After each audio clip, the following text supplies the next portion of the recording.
Hello my dear friends, স্বাগতম জনাইছো knowledge ষ্টাডিৰ অন্য এটা ভিডিঅ'লৈ। আজি মই তোমালোকক এখন খুব ইম্পৰ্টেণ্ট ৰচনা দিবলৈ ওলাইছো আৰু সেই ৰচনাখন হৈছে মোৰ জীৱনৰ লক্ষ্য। তোমালোকৰ প্ৰশ্নত আহে যে তোমাৰ জীৱনৰ লক্ষ্যৰ ওপৰত এখন ৰচনা লিখা। আজি মই সেই ৰচনাখনকে তোমালোকক দিবলৈ ওলাইছো। তোমালোকে ভিডিঅ'টো স্কিপ নকৰাকৈ সম্পূৰ্ণ ভিডিঅ'টো চাবলৈ যত্ন কৰিবা। অসমীয়াত বিভিন্ন ধৰণৰ ৰচনা আছে, কিন্তু এই ৰচনাখনো তোমালোকৰ খুব ইম্পৰ্টেণ্ট হয় আৰু এই ৰচনাখন SSLCৰ বহুতবাৰ অহা দেখা পোৱা গৈছে। সেইবাবে তোমালোকক মই এই ৰচনাখন আগবঢ়াইছোঁ আৰু এই ৰচনাখন মই ধুনীয়াকৈ লিখি দিছোঁ আৰু এনেদৰে লিখিলে তোমালোকৰ নম্বৰ পাবলৈ উজু হৈ পৰিব। কিছুমানে ৰচনাখন ভালকৈ লিখে কিন্তু ফুল মাৰ্ক পাবলৈ সক্ষম নহয়। সেইবাবে মই আজি তোমালোকক এই ৰচনাখন দিছোঁ। এই ৰচনাখনৰ মতে তোমালোকে লেখা, কিয়নো এখন ৰচনাই মানুহক আকৰ্ষণ কৰিব পাৰিব লাগিব। শিক্ষাগুৰুসকলে যেতিয়া ৰচনাখন তোমালোকৰ পঢ়ি চাব, তেতিয়া ই কেনেদৰে আকৰ্ষণ কৰিব পাৰিছেনে নাই তাৰ ওপৰত সেই দিশটোৰ ওপৰত তোমালোকক লক্ষ্য কৰে। মই আজি তোমালোকক এনেদৰে লিখি দিছোঁ আৰু তোমালোকে এই ৰচনাখন লিখিবা আৰু লিখি ভালদৰে পঢ়িবা। তেন্তে আহা আজি আমি ভিডিঅ'টো আৰম্ভ কৰোঁ। আৰম্ভণি। যদি চাব জানা এই সুন্দৰ জগত, শিক্ষাৰ বিষয় পাবা অনেক মহৎ।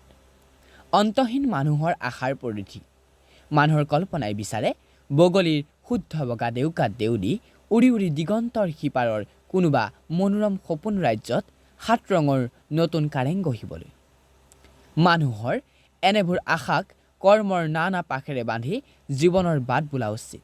কিন্তু সেই বুলি জীৱনৰ লক্ষ্য স্থিৰ নকৰি জীৱনৰ বাট বুলিলে বিপদত পৰাৰ সম্ভাৱনাই বেছি থাকে। লক্ষ্যহীন জীৱন গুৰিয়াল নোহোৱা নাৱৰ দৰে অস্থিৰ। সেইবাবে সংসাৰ সিন্ধুত জীৱন তৰি পাৰি দিয়াৰ আগতেই লক্ষ্য স্থিৰ কৰি লোৱা উচিত। ছাত্ৰ জীৱনেই লক্ষ্য স্থিৰ কৰাৰ প্ৰশস্ত সময়। লক্ষ্যৰ আৱশ্যকতা।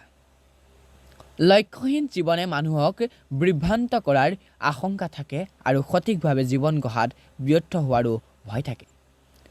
আনহাতে সকলোৰে জীৱনত বহু আকাংক্ষা থাকে। আমি ছাত্ৰ ছাত্ৰীসকলেও ভাবোঁ যে পঢ়ি শুনি এদিন ডাঙৰ মানুহ হ'ম, ভাল চাকৰি এটা কৰিম, সা সম্পত্তি গাড়ী ঘৰ আদি ঘটিম। পিছে এনেবোৰ আকাংক্ষা মনত পুহি ৰাখিলেই এইবোৰ পূৰণ নহয়। তেনে হ'বলৈ সঠিকভাৱে জীৱনত লক্ষ্য স্থিৰ কৰি ল'ব লাগিব। জীৱনৰ লক্ষ্য স্থিৰ কৰি লৈ শৈশৱৰ পৰাই প্ৰস্তুতিৰ পথ নিষ্কণ্ঠক আৰু সুগম কৰি ল'ব লাগিব। মোৰ জীৱনৰ লক্ষ্য। এজন মানুহে তেওঁৰ দক্ষতা আৰু অভিৰুচি অনুসৰি লক্ষ্য নিৰ্ধাৰণ কৰাটো উচিত। বহুতো চিন্তা ভাৱনাৰ অন্তত মই মোৰ লক্ষ্য স্থিৰ কৰিছোঁ, কিয়নো আজিকালি দিন আগৰ দিনৰ দৰে নহয়। আজিকালি দিনত নিৰ্দিষ্ট লক্ষ্যৰে আগবাঢ়ি নগ'লে গত্যন্তৰ নাই। ভালদৰে পঢ়া শুনা কৰিও আজিৰ অনেক ল'ৰা ছোৱালীয়ে জীৱিকাৰ উপায় নোপোৱা হৈছে। কিন্তু কথাতে কয় বোলে যোগভোগ্য বসুন্ধৰা। এই কথাত সাৰোগত কৰি মই মোক এনেভাৱে যোগ্য কৰিম বুলি ভাবিছোঁ, যাতে মই কোনো প্ৰকাৰেই কাৰো বোজা বা সমস্যা হৈ নপৰোঁ। সেইমতে মই স্থিৰ কৰি লোৱা মোৰ জীৱনৰ লক্ষ্য হ'ল এজন উপযুক্ত শিক্ষক হোৱা। শিক্ষকসকল মোৰ পৰম নমস্য আৰু তেওঁলোকৰ প্ৰতি থকা শ্ৰদ্ধাও অপৰিসীম। এই লক্ষ্যৰ কাৰণ, এজন শিক্ষকক এটা জাতিৰ খনিকৰ বুলি কোৱা হয়।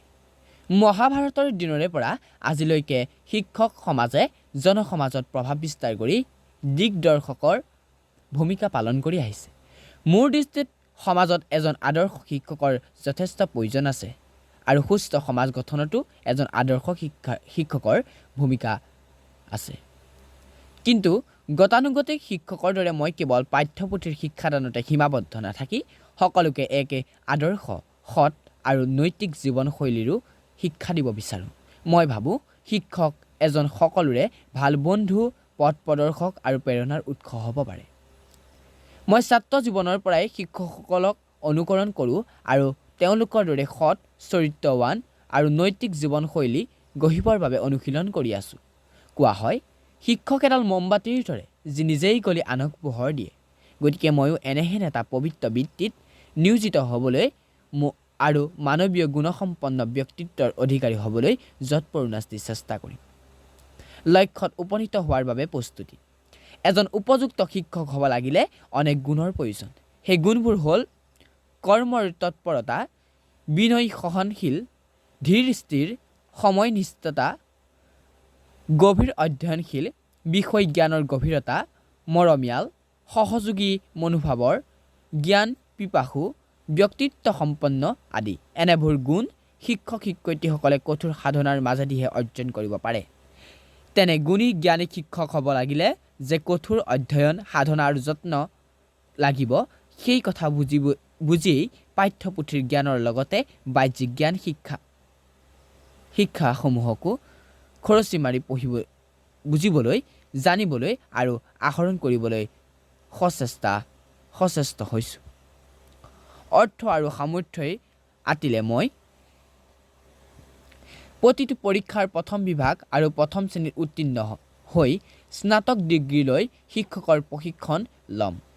লগতে 2011 বৰ্ষৰ অসমত প্ৰৱৰ্তন কৰা টেট পৰীক্ষাটো অৱতীৰ্ণ হৈ সুখ্যাতিৰে উত্তীৰ্ণ হ'বলৈ কঠোৰ শ্ৰম কৰিম। আৰু তোমালোকে সামৰণিখন চোৱা, দেশৰ একেবাৰে নিম্ন স্তৰৰ চাকৰিয়ালৰ পৰা উচ্চ স্তৰৰ বিষয়ালৈকে, নেতাৰ পৰা মন্ত্ৰীলৈকে সকলোৰে গুৰু হ'ল শিক্ষক। এনে শিক্ষক সৰ্বত্ৰে পূজ্য ব্যক্তি হ'ব লাগে।